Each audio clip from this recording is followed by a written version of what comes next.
Tamim al-Dari, who had embraced Islam, he used to be a Christian, embraced Islam, an Arab. He got up and he said, we were in a ship and a huge storm hit us and we were lost until our ship reached an island. We entered the island. He says, a beast came to us on this island. It had so much hair on it that we could not tell the front from its back. Which was its head, which was its tail. We don't know. And we said, Waylaki ma anti. Woe to you, what are you? Never seen a creature like you before. And she spoke. The beast said, Ana al-jassasa. They said, Wama al-jassasa? What is this al-jassasa? And then the beast said, Ayyuha al-qawm, people. Intaliqu ila hadha al-rajul fi ad-dayr. Come to this man who is waiting for you in a dayr. A dayr was known in those days as being like a place where people used to worship. And he said, there is a man who is waiting for your news anxiously. They said, we ran away from the beast immediately thinking it was a jinn. We entered this hut that was set for worship. And suddenly we saw in front of us a person, a man who was the biggest in build that we have yet to have seen. His arms were wrapped to his neck with chains like this. And his head and arms were also chained together to his knees, to his legs, like this. So you can just look up, and he's chained up really well, couldn't move. We said, what are you? And he said, you are able to hurt me because I'm chained up. So it's my right to ask, who are you first? They said, very well.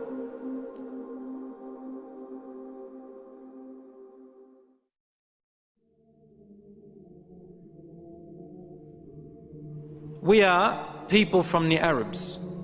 We set sail in our ship and a storm hit us until we became lost and landed on this island. We came to this island and we found this beast that came to us that had so much hair on it, and it led us to you. They said, we got afraid of this man and we didn't feel safe around him. However, the man said to us, tell me about the palm trees of Baysan. Baysan is a city in Jordan. He wanted to know whether there were palm trees planted in there a lot. We said, what do you exactly want to know about Baysan in Jordan? He said, I ask you, are there more palm trees and have they be filled with dates or not yet? They said, yes, it is full of palm trees and full of dates, more than many other places in what we know. He said, soon its palm trees and dates will become scarce, will no longer give fruits. Today, really, in Jordan, dates are scarce now. It used to be in history abundance. Now listen. He said, now explain to me about Buhayra Tabaraya. You know what Tabaraya is? Which ocean, which sea that is? Okay, the Tabaraya Sea. It's also close to Sham. They said, what do you want to know about it? He said, does it have water in it? They said, yes, there's lots of water. He said, soon its water is going to go away. It's not going to exist anymore. And truly today, the water has gone drier than before. Then he asked them, he said, tell me about Zaghar fountain. Zaghar fountain, probably about 3 days journey if you wanted to walk away from Jerusalem, Bayt al-Maqdis, that's where that fountain is. So basically in what we call Israel today. They said, what do you want to know about this fountain? He said, well, is there a large fountain and do people plant a lot of vegetation around it and it gives a lot of water yet? They said, yes, it's got a lot of water and its people plant a lot. Tell me about a prophet who is ummi, who is illiterate, cannot read or write. What has he done? They said he has come out in Mecca and now he lives in Yathrib, in Medina. He asked them, have his people fought him? They said yes. He said, what did he do? They said he was driven out by his own people. But he went to another Arab, the Yathrib people and those who embraced Islam with him, and they obeyed him. This man said to them, really? Has that really happened? They said yes. He said, أَمَا إِنَّ ذَاكَ خَيْرٌ لَهُمْ أَن يُطِيعُوهُ. He said, behold, it is better for those people who obey him to keep on obeying him. He's actually supporting the Prophet ﷺ. وَإِنِّي مُخْبِرُكُمْ عَنِّي. Now I'm going to tell you about myself. إِنِّي أَنَا الْمَسِيحِ. I am Christ. Isa alayhi salam. وَإِنِّي أُوشَكُ أَن يُؤْذَنَ لِي فِي الْخُرُوجِ فَأَخْرُجْ. He said, now very soon, based on the signs you've showed me, I'm going to be given permission to leave and I'm going to come out. فَأَسِيرُ فِي الْأَرْضِ. I will walk throughout the land.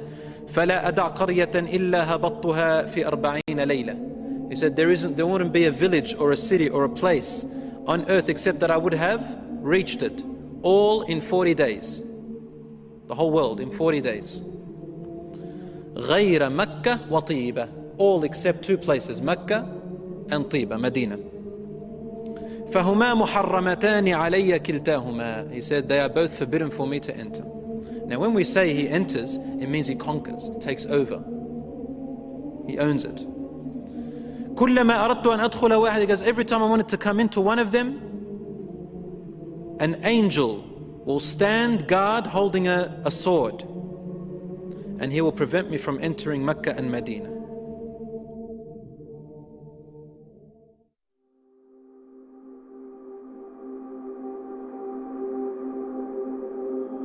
Rasul sallallahu alayhi wasallam